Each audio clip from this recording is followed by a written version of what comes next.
What makes people all over America break down and cry like this? Call 1-900-9099-CRY and hear it for yourself. $2 for the first minute, 45 cents each additional minute. If you're under 18, ask your parents before you call.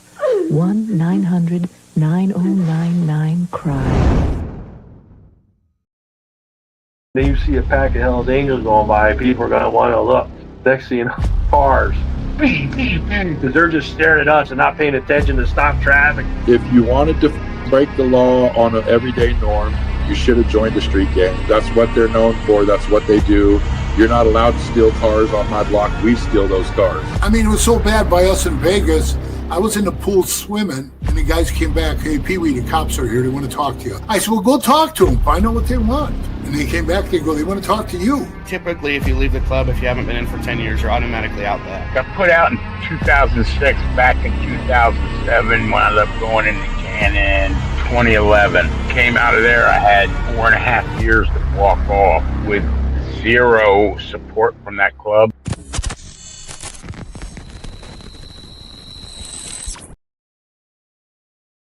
Welcome to this episode of Chatting with Staxx. I'm your host, Bill Staxx, and today we're going to talk about a Hells Angel enforcer that was shot in the nuts 3 times. This is a wild story. This just happened. We got other breaking news. The Modesto Hells Angels clubhouse that was raided. The VP was sentenced for drug trafficking. And we're going to talk about that. We got a bunch of different things to talk about. We're going to talk about a road rage incident out in Pennsylvania that happened. We got a bunch of things to talk about. But before we get started, make sure you hit the like button, subscribe, hit the notification bell so you can get my videos every time they drop. Tell a friend to tell a friend. Tell your mother's brother, sister's friend about Chatting with Staxx, the dopest motorcycle content on YouTube. I appreciate all you taking the time to watch this show. We hit 19,000 subscribers and we keep moving up. We got a lot of great things in the works right now, and things are looking good. So the documentary will be out in 2026. It is very anticipated by a lot of people. We got some major people involved, some absolute legends, and I think it's a really good representation of the Hells Angels Motorcycle Club and what it's like when they get out of it, and we get into all that. Let me give some shout outs before we get started. Hey, Jackson, what's going on? Thank you for joining me. I know, right? What in the actual fuck, man? Rah, how you doing? Thank you for joining me today. Pickles, what's good? Mountain Woman, how are you? STMC, how are you? Good afternoon. Judas, what's going on? Shout out to the chat. Hope you're not doing well. I hope you're doing well. I'm doing really good, man. Things are great. Virginia Chaos, how you doing? Hardwire, what's good? We got a lot of people in the house. Lindsay, how are you? Thank you for everything you do for this channel. We are growing at a very fast pace, and I'm excited for the future. MacGyver, what's good? Thank you for joining me today. And we're going to talk about the snowboarder. His name's Wedding. So they upped the reward money on Wedding. He is a snowboarder, professional snowboarder that got involved with the drug trade. Huge numbers. He was importing something into the U.S. We're going to talk about it. And they upped his reward to $15 million. Now, for you to have a reward of $15 million, that's just insane. I mean, you are like top of the FBI's most wanted list.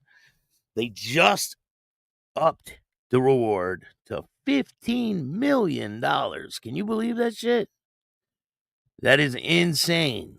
I mean, that's a crazy number. Let me see here. And that's directly from the FBI.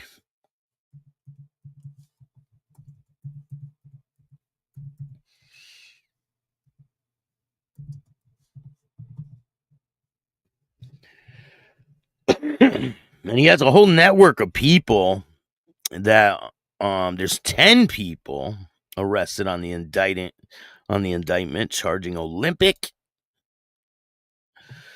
10 arrested on federal indictment charges. Olympic athlete turned cocaine trafficker and ordering a murder of witness in January. This is in Washington. 10 defendants have been arrested and a total of 11 are in custody. Pursuit of 9-count federal grand jury indictment unsealed today, charging former Olympic snowboarder and now on the FBI's top 10 most wanted fugitive list. He's a Canadian criminal, a reggaeton musician and a would-be Gangland News website operator, and others in connection with the January 31st murder of a Colombian and a federal witness in a separate criminal case. Ryan James Wedding, 44, a Canadian national resident in Mexico. So they're looking for him in Mexico.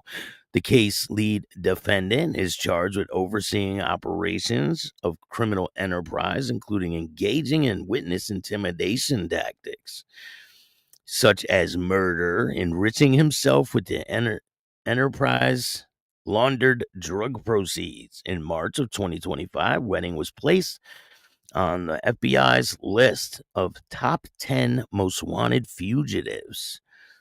And that is increased to $15 million reward for information leading to his arrest or prosecution. The following defendants were arrested Tuesday as part of a second phase of law enforcement action entitled Operation Giant Salome. Deepak Paraducker, 62 years old, from Ontario. Atna Ohana, 40, of Quebec. Damn, these names are crazy. Guesk Bell, 31, of Ontario. Alistar Chapman, 33, of Alberta.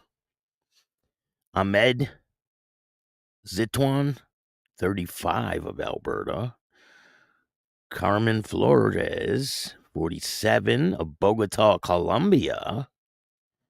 You left Tajida, 36, of Orlando, Florida, whose legal permanent residence is of Colombia. Edwin Hernandez of Montreal, he's 31. Wilson Risaco, 45, Cali, Colombia. And Roland Sokoliski, 37, of Toronto. Whether you're a kingpin or a dealer on the streets, anyone who sells drugs to our kids will be arrested and prosecuted, said the Attorney General, Pamela Bondi. Ryan Wedding controls one of the most prolific violent drug trafficking organizations in the world and works closely with the Sinaloa cartel. We will not rest until his name is taken off the FBI's top 10 most wanted list and his narco-trafficking organization lies dismantled. The murder of a witness in Colombia early this year was a cruel, cold-blooded act that could not and did not go unanswered, said First Assistant United States Attorney Bill Alessi of Central District of California. This week arrest underscores our resolve to root out and punish the wrongdoers involved in any criminal organization and serves as a warning for drug lord Ryan Wedding. If convicted, he will never see the outside of a prison ever again, they said. Today's announcement is a culmination of steadfast work with the FBI and partners around the world to identify and dismantle violent drug organizations, said FBI Director Kaz Patel. Yeah, the same guy that's lying about the other the other murder over there in Idaho, or is it Idaho? Iowa? It's Idaho, I think, right?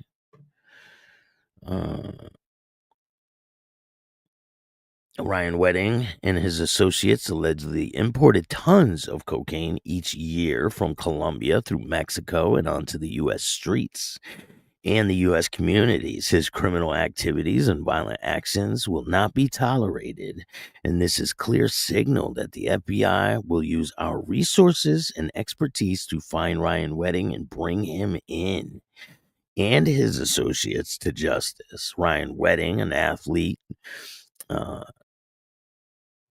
an athletic drive, snowballed into a life of violence, and instead of conquering mountains, he mastered a deadly drug distribution enterprise and will continue to order murders while he enjoys protection by his cartel associates and others. The assistant director in charge of the FBI's Los Angeles field office operation, Giant Salome, is a dynamic international investigation that evolves into dedication partners collaborating in multi-countries with the shared goal of capturing Wedding, finding justice for several murder victims, including a cooperating witness, and ridding the communities of North America of deadly drugs. That's never going to happen. I mean, they're going to pluck one off and another one's going to show up. That's just how it is. No one, not even a former Olympian, is above the law. But it's okay for all these people that are in top office positions to sell all these stocks and shit and do insider trading and make millions of dollars while the average citizen sits back and pays our taxes, and they just pillage and take and do what they want with our money. It's insane. It's crazy. But anyway, statutes of the Internal Narcotics and Law Enforcement Affairs, we are increasing our reward to up to $15 million for information leading to the arrest or conviction of Ryan Wedding. We are also offering rewards of up to $2 million each for the assassins behind the murder of his associate in Colombia. Today, we are exposing the network of associates and enablers behind Ryan Wedding, one of the most notorious criminals and narco traffickers still evading justice, said Treasury Secretary for Terrorism Financial Intelligence, John Hurley. Treasury is joining with the FBI and the Department of Justice to cut Wedding and his criminal partners off from the U.S. financial system and help dismantle the network they rely on. Our goal is simple: make it difficult for criminals like this to profit from poisoning our communities. International cooperation, such as involvement in the Operation Giant Slalom, is vital to our ability to stay ahead of organized crime. The Royal Canadian Mounted Police Commissioner Mike Dunham, the RCMP, and international law enforcement partners work together closely, regularly sharing knowledge, technical expertise, and intelligence to enable us to target the most serious organized crime groups that threaten our countries, no matter where they are operating in the world. To eliminate the threat, he advanced his enterprise interests. Wedding issued orders to murder various individuals, including an order to kill the victim, a witness in the 2024 federal narcotics case against Wedding, which resulted in the victim's death. Wedding placed a bounty on the victim and enlisted the services of others to locate and kill the victim, who was shot to death in a restaurant in Medellin, Colombia in January of 2025. In 2024 indictment, Wedding is charged with running continuing criminal enterprise associated with drug trafficking charges, directing the November 20th, 2023 murders of two members of a family in Ontario, Canada, in relation for a stolen drug shipment that passed through the Southern California. Another member of the family survived the shooting but was left with serious physical injuries. Also charged in the indictment unsealed today are 18 additional defendants, including Pardakar, a criminal bystander who advised Wedding to murder the victim so that Wedding would avoid extradition to the United States from Mexico on the 2024 federal criminal charges against him. He also provided Wedding with court documents, discovery to which would not otherwise have access, and through attorneys who representation, he secured access to enterprise members and associates who either were arrested, indicted, or under investigation. Bale was the co-founder and co-operator of the Dirty News, a website that law enforcement seized pursuant to a federal warrant. In exchange for payment, Bale agreed not to post about Wedding and instead posted a photograph of the victim so that the victim could be located and killed. Holy shit. Basora Hernandez, a reggaeton musician and citizen of the Dominican Republic, provided co-conspirators with the victim's contact information for the purpose of helping Wedding and his criminal enterprise locate and kill the victim. Concurrent with Tuesday's arrest, law enforcement was taking immigration action against associates of Wedding's enterprise, including Latin pop artist Samantha Glassglue, 38, a Canadian national residing in Eventra, Florida, whose husband, Naheem Bonilla, 37, was indicted on a separate murder conspiracy charge. Bonilla is currently in federal custody and charged with drug trafficking crimes. An immigration action is also initiated against him. Madeline Partiker, 37, Canadian national residing in Chicago, who is an attorney, and Partiker's daughter. Law enforcement continues to search for Wedding and the following three defendants: Rashid Hussan, 32, of Vancouver, British Columbia; Bianca Madrid, 37, of Mexico City; and Tommy Demorzi, 35, of Montreal, who's believed to be a fugitive in the Dominican Republic. If convicted, Wedding and the defendants charged in connection with the victim's murder would face a maximum sentence of life in prison. The FBI is investigating this matter with the Los Angeles Police Department, United States Department, blah, blah, blah, and all these other departments. So we'll see what happens if he eventually gets caught. But they say that they think he's in Mexico. I mean, possible, right? Could be. I mean, if they saying they know where he is, then they probably do know where he is. Hey, Repo Rod's in the building. What's going on, Repo? MacGyver's in the house. Shout out to MacGyver. Hardwire's in the building. What's going on? Only thing that sucks is Booger Sugar will still be harder to get for a little bit. Till they just go back to normal. Taking one guy down doesn't do anything. Too much money involved. The government can't compete. Definitely not, man. It's we getting his full autobiography, 100%. Scrap Iron, what's going on? Thank you for joining me today. Paula, what's good? Paula's in the house. Mountain Woman, shout out to Mountain Woman. Damn, hit that like button. We already got 40 people in the house. I got some great shows for you guys. And possibly tonight, I will be done with part 1 of the Harley Gwindon interview. So, and it's part 1 is long. It's not short. I made it long for you guys, and it's very good.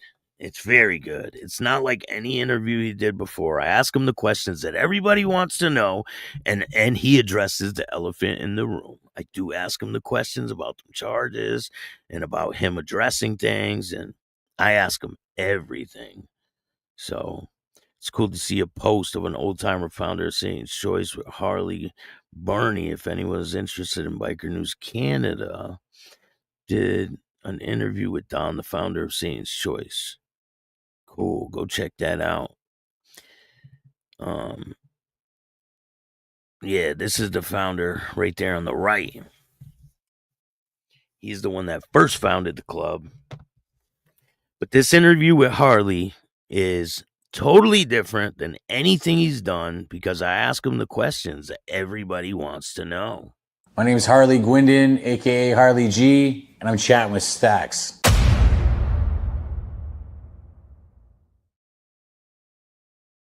Oh, yeah. I ask him everything. So it's a really good one. It's going to be a good interview, Bill. Hell yeah, it is. It's going to be really good. You guys will like it. So in other news, we got a ton of things to talk about today.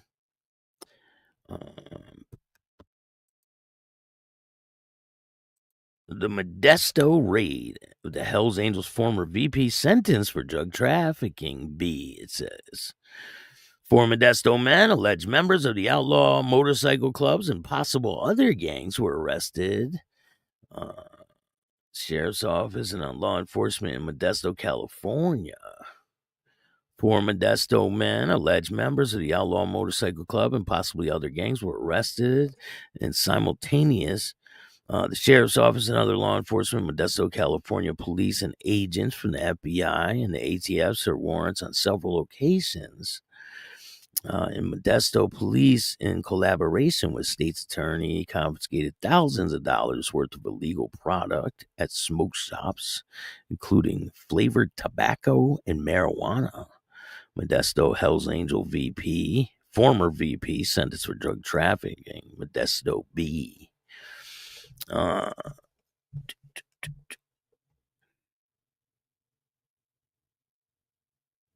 It says here, footage of the raid. Deputies' body camera shows one of the dramatic raids of a message of business with guns drawn. Numerous.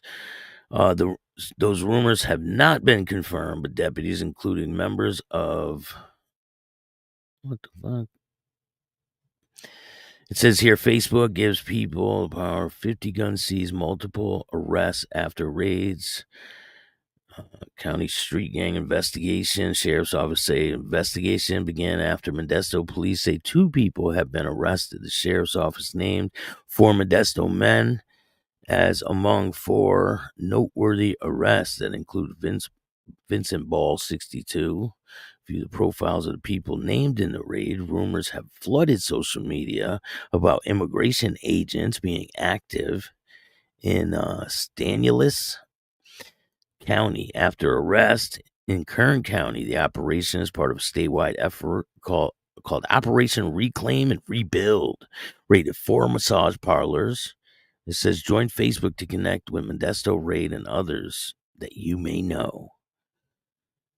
This raid happened. Modesto police raid approximately 10:20 a.m. November 18, 2022 in Modesto, California on Madison Street.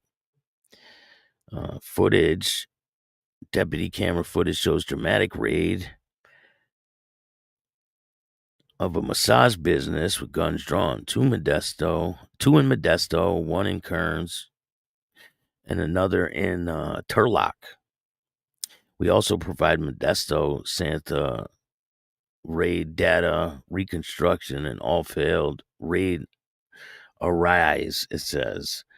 Secret rooms, hidden storage areas, illegal gambling, illicit drug sales, and the underbelly of some of Modesto's smoke shops acting as fronts throughout the city. According to officials, raids were conducted at residences in Modesto.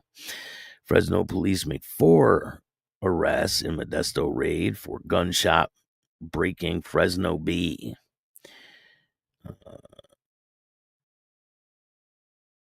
I don't know. This doesn't really give us too much information, but I'll bring you guys more information as it becomes available. I'll look into it a little better.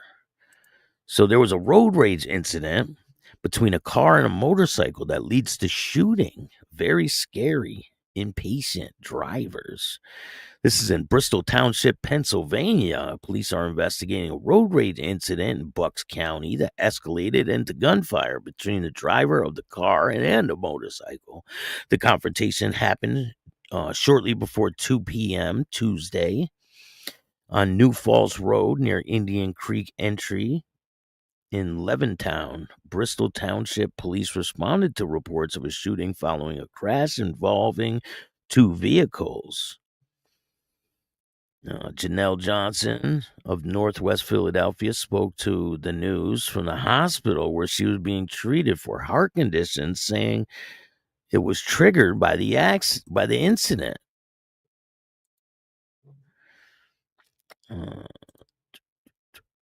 This person literally took their gun and just started shooting at someone they didn't even know because they were road raging, she said. This is what it all boils down to, them road raging. Johnson said that she's being followed by an aggressive motorcycle. She described the moment she realized the driver was armed. I'm not sure what caused the situation. They're very angry and started to finish. They were very angry from start to finish. He was very impatient. He was very angry, she said. They were trying to direct me to slow down. So I start then slowing down. Now, as I'm slowing down, I realize the person has a gun. The situation escalated over several minutes and ended in a crash, Johnson said. Witnesses confiscated the shooter's gun before police arrived. The investigators now have the weapon. No charges have been filed as police continue their investigation. That's my concern, Johnson said. It's so easy for someone to just pull out their gun and just start shooting at people like that. It is unacceptable, she said. The news reporter talked with the alleged shooter at the scene Tuesday evening. He declined to be identified or appear on camera, but he provided a brief statement to the news. She was blocking 2 lanes of traffic, like trying to pull an illegal U-turn, he stated. When I attempted to go around her, other drivers caused the initial collision. With this situation, only 1 round was fired. Johnson claims that she was shot at 3 times. Police confirmed that at least 1 shot was fired. I'm just afraid that someone else is going to come across him one day and he might just do the same thing to them, Johnson said. No one was struck by gunfire or injured in the crash. Police said there's no danger to the community. The alleged shooter told the news he plans to seek legal counsel. Well, he better seek legal counsel because he's going to end up in prison. That's how it goes, right? It's just craziness. So in other news, this is crazy. Let me see here. All right, driver kills 3 and then asks the judge, why should I apologize? Why? This is in Brooklyn, New York. A Brooklyn driver who killed a mother and her 2 young daughters while barreling through a red light in March was sentenced Wednesday to 3 to 9 years in prison. Miriam Yarami, 33, pleaded guilty to 3 counts of second-degree manslaughter in the deaths of 34-year-old Natasha Sada and her daughters, Diana, 8, and Deborah, 5, after admitting to running the red light and slamming into another car, plowing into the family as they were using the crosswalk. Yarami found to be traveling 68 miles an hour in a 25-mile-an-hour zone. She had a suspended license, a long record of traffic violations with more than $12,000 in outstanding fines at the time of the crash. Prosecutors said she showed up with no signs of braking and was seen using her cell phone shortly before the crash, in which left Suda's 4-year-old son hospitalized with skull fractures and brain bleeding. The case sparked outrage in the city for renewed calls on tougher penalties to repeat offenders, especially so-called upper speeders. The woman had more than 20 speeding tickets at the time of the crash, as well as 6 red light camera violations.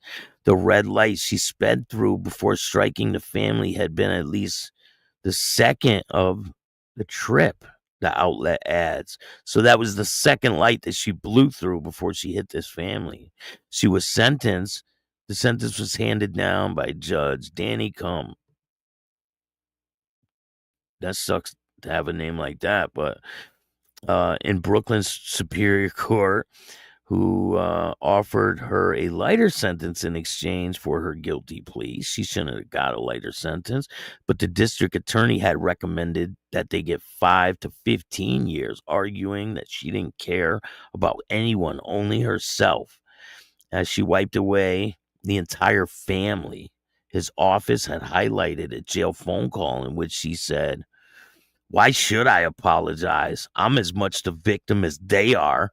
She addressed the court briefly Wednesday, saying that she thinks about the victims every day and that a punishment itself, a lawyer said, the side of family, she said that's punishment itself, that she thinks about the victims every day. So why should she apologize?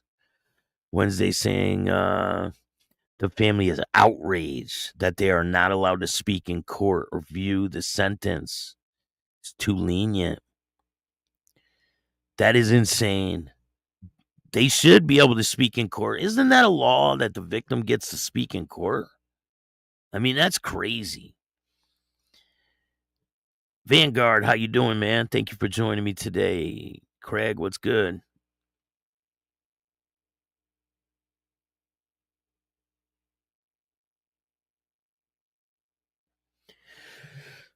We got 45 people in the house. Hit that like button if you guys want to see the new interviews that are dropping. Make sure you join Patreon. Make sure you join the memberships, and you'll be able to see them first. I got you. As we talked about yesterday, I don't know if you guys remember, but a pagan member has been sentenced for an armed assault against rivals. Kansas City, Missouri, a Springfield, Missouri man was sentenced in federal court yesterday for his involvement in an armed assault against a rival biker club.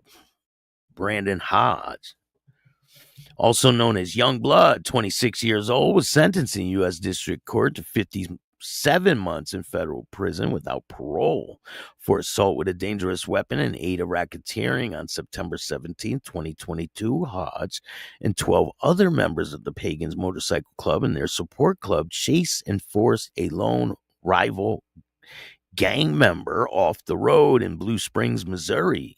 Various members of the Pagans and their support club were armed with firearms and at least one axe handle. Hodge, who was a pagan prospect at the time, and others confronted the victim on the side of the roadway, and ultimately the victim was shot 7 times with wounds to his knee, thigh, forearm, bicep, buttocks, and the back of their leg. Hodge and several others fled the scene before law enforcement could arrive. Following this event, several members, including Hodge, were awarded with patches for their participation. This case is being prosecuted by the U.S. District Attorney and a bunch of other people. This case was part of the Violent Crime Task Force and identifies disrupts and dismantles high-level criminal organization that threatens the United States using prosecutor-led intelligence and driven by a multi-agency approach. Additional information about this can be found at the Justice Department. That's pretty wild, but he's going to be doing 57 months in prison. In other news, this woman went to clean out her dead son's house. This is in Detroit. And she found an alligator. She found an alligator at his house in a fish tank. Now, what would you do? Your son dies. You go to clean out his apartment, and there's fucking alligator there. Insane. What would you do? You walk into this fucking alligator at your son's apartment. You go to clean out the apartment, and there's a fucking alligator.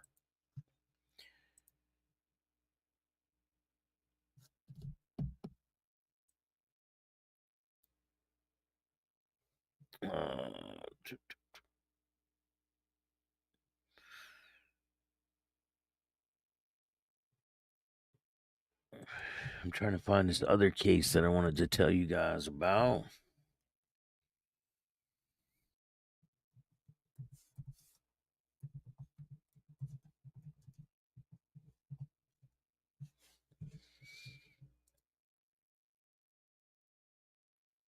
All right, this is crazy. This is a wild story, right? Police found $1 million in a tub under a garage. The government gets to keep it. You believe that shit? The government gets to keep the money.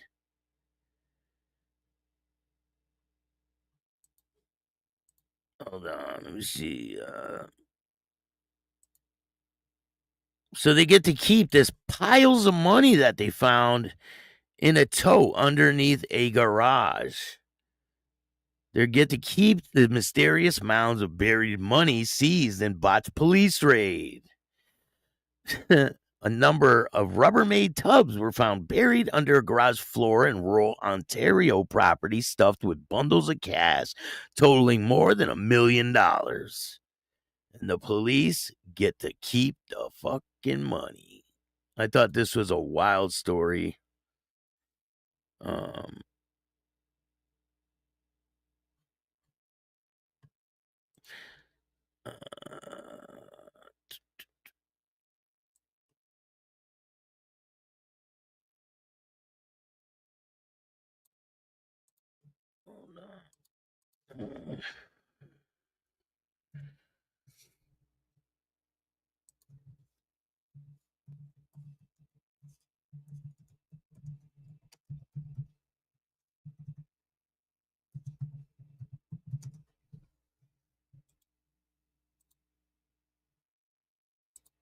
on.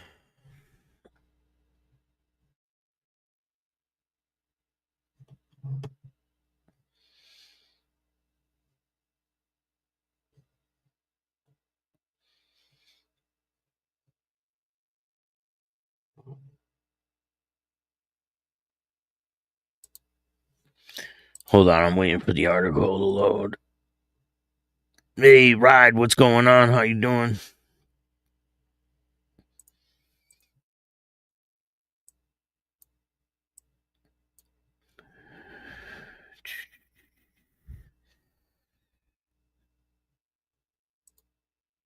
The fucking computer starts freezing up. It's crazy.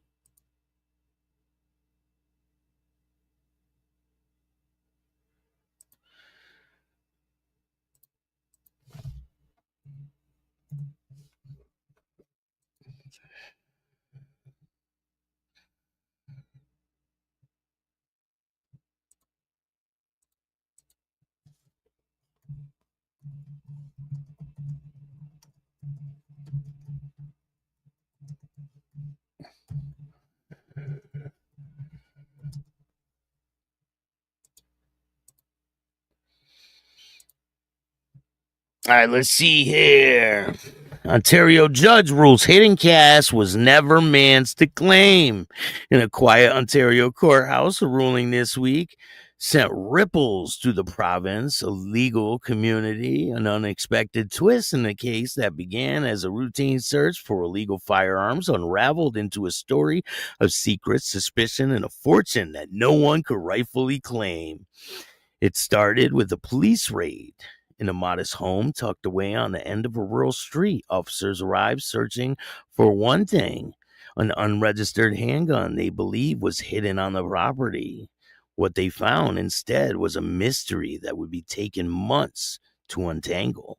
Behind a loose panel in the bedroom closet, wrapped in plastic and tucked beneath old clothing, officers uncovered stacks of cash. Tens of thousands of dollars, bundled bills, hidden so deliberately, it looked like it had been waiting for someone who never returned. The man living in the home denied everything. The gun wasn't his, he said. The cash wasn't either. He claimed he didn't know where it came from or how it got there. At first, police didn't buy it. The stash was inside his house, concealed in a space only someone familiar with the home would know. To investigators, it looked like a classic proceeds from crime or drug sales, extortion, or debt collection gone bad. But when the matter reached the courtroom, the story shifted dramatically. In a decision that stunned both prosecutors and police, the judge ruled that the hidden cash did not legally belong to the man. The Crown could not prove ownership. No fingerprints tied him to the bills. No evidence showed he ever used an excessive access the money, and no witnesses say he placed it there either. The cachet court found existed in kind of a legal limbo, contraband with no true owner, discovered in a place where knowledge could not be confidently assigned. What sealed the ruling was the man's own living situation. He had moved into the home only months prior, after a string of roommates and short-term tenants had come and gone. Each had access to that very room where the money was buried. The judge emphasized that suspicion, no matter how strong, could not be placed proof. The presence of cash alone, the decision without a diminishable connection, accused could not be used to infer ownership or criminality. The ruling did not clear the man of everything. He still could face charges related to the illegal gun. But it closed the door on prosecutors' attempts to seize the hidden money under civil forfeiture laws. In the eyes of the court, the cash simply belonged to no one. Law enforcement officials, frustrated but bound by the decision, admitted that the outcome raised troubling questions. Who hid the money? What was it meant for? And how many hands passed through that house before police arrived? Now, the answers remain buried with the same secrecy as the cash itself. But the ruling stands as a powerful reminder of the thin line the justice system must walk between suspicion and proof, between discovery and ownership, between what is found and what can be claimed. In the end, a search for a gun exposed something far more complicated, a fortune hidden in plain sight, the man legally shielded by the very mystery that surrounded it. So what do you guys think of that? They found $1 million. This is in Ontario. And nobody can claim the money. I mean, they can if they wanted to. Hey, how you doing, Josh? Thank you for joining me today. The interview with Harley is possibly going to drop tonight. Part 1 will drop tonight. I'm going to send them over a copy, and then we'll see if I could drop it tonight. But we got a lot of interviews dropping. Make sure you guys check out the interview with Mike, former president of Fresno, California Hells Angels. A really good interview. Hello, I'm Mike. I'm an ex-Hells Angel member. I was a member and started the Fresno charter, and I transferred to Santa Barbara to start them up, and then I transferred back to Fresno, and that's where I left in 2011. I'm chatting with Staxx. Part 3 is dropping real soon, so check that out. We got a bunch of different things. Let's see here.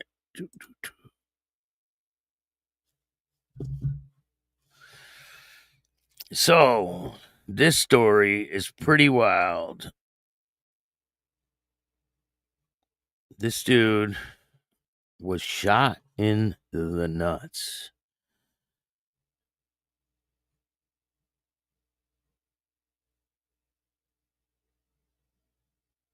Trying to find the fucking article. Let's see. All right, bodybuilder blasted in the nuts 3 times outside a gym is an alleged Hells Angel enforcer. So this guy's a Hells Angel enforcer, and he was shot in the nuts 3 times outside the gym. 3 times. Like, that's insane. So this is the Hell's Angel enforcer. Shot in the nuts 3 times.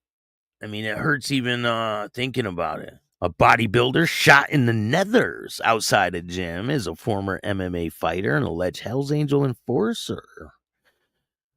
Greg Gear, his name is. Saman Bahi was blasted 3 times in the groin while leaving the fitness center. The surprise attack was allegedly committed over his numerous debts. About an hour earlier, the tattooed 34-year-old had shared his location online, his vast social media following. A photo shared showed him on a spin bike at the gym. The name could be seen below. So little did he know, a gunman saw this and headed over to catch him unaware.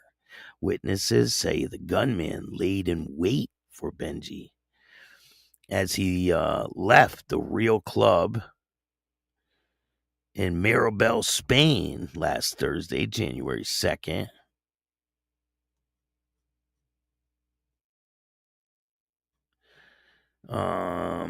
It is believed the first bullet cut through Benji's buttocks and grazed his penis. What? The second struck his backside. The third bullet entered his left leg, according to media in Germany. Benji was bleeding profusely, but managed to haul himself back inside the gym, only for the mask and black-clad assailant to follow him and continue shooting. But it's believed that the gun jammed, probably saving the bodybuilder's life. Benji was taken to a local hospital with a tourniquet around his leg, and he discharged himself later that day. He is luckily expected to make a complete recovery with no lasting damage. The fucking bullet grazed his penis. Like, I mean, this story hurts even to tell you guys about it.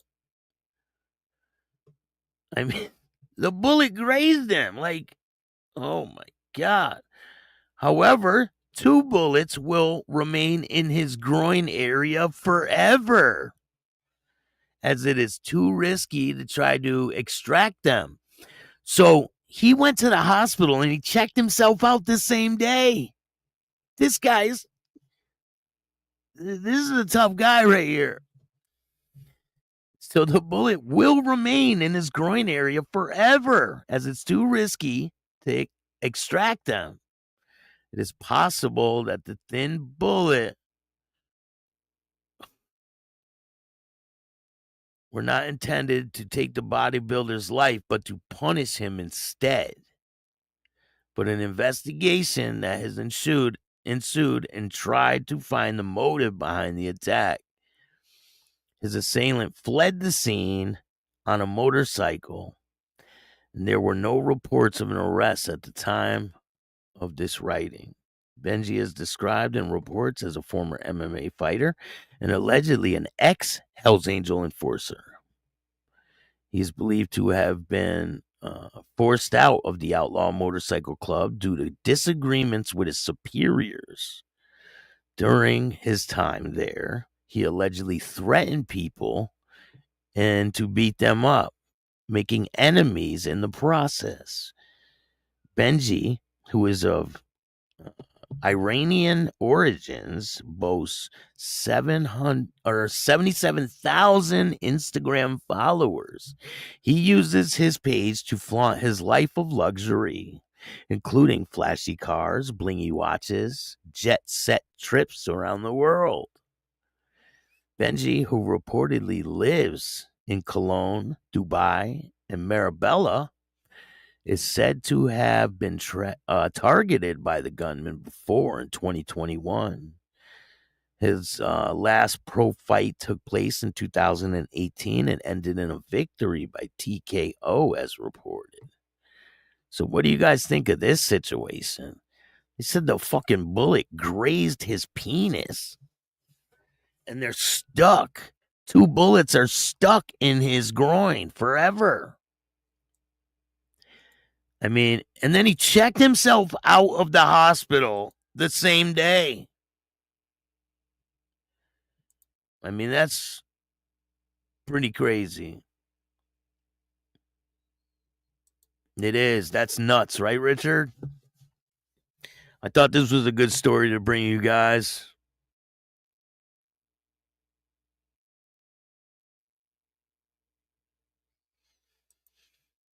I wonder what he thought about our stealth bombers taking out his homeland's nuclear program. I don't know, man. This guy's nuts. He's nuts. Like, literally nuts. This guy got shot in the nuts and checked himself out of the hospital like AMA. Listen, if I get shot in the nuts, I'm not checking myself out the hospital AMA. No.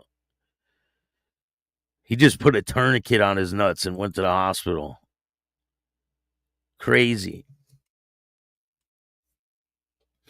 And they don't know. It could have came from within. I mean, he had problems with his superiors in the Hells Angels. He was a Hells Angel enforcer. So who knows? I thought this was a wild story to bring you guys. I got a lot more stuff on the way. Stay tuned. The Harley Gwendon interview is really good. You guys don't want to miss that one. And Mike Lynch, more with him. I got more Pee-wee on the way. We got a lot of great stuff in the works. So if you guys like this show, hit the like button, subscribe, hit the notification bell so you could get my videos every time they drop. And if you don't like this show, too fucking bad. Start your own podcast. Tell a friend to tell a friend. Tell your mother's, brother's, sister's friend about Chatting with Staxx, the dopest motorcycle content on YouTube. I appreciate all you guys. If you want to donate to the show, you can hit up the Cash App at Chattin with Staxx. If you want to buy me a cup of coffee, just hit up the Cash App and get me a cup of coffee. I don't drink alcohol, but I will drink coffee. And it's much appreciated. Much appreciated. I put the money right back into the show. If you send money through Cash App, YouTube takes 30%. So thank you guys all for supporting me. We got a lot of great things in the works for the future. Future's looking pretty damn bright. Hope you guys have a great day. And remember, don't be a bitch. And all new at 5, a major organized crime bust. 23 people under arrest now accused of stealing guns and cash. Today, police revealed 4 organized crime groups are wreaking havoc. From aggravated robbery to kidnapping, burglary, and more. Let's take a look at this. New pictures from court documents in this case. These are a few of the people who have been charged. And investigators say the money, tens of thousands of dollars, is all stolen.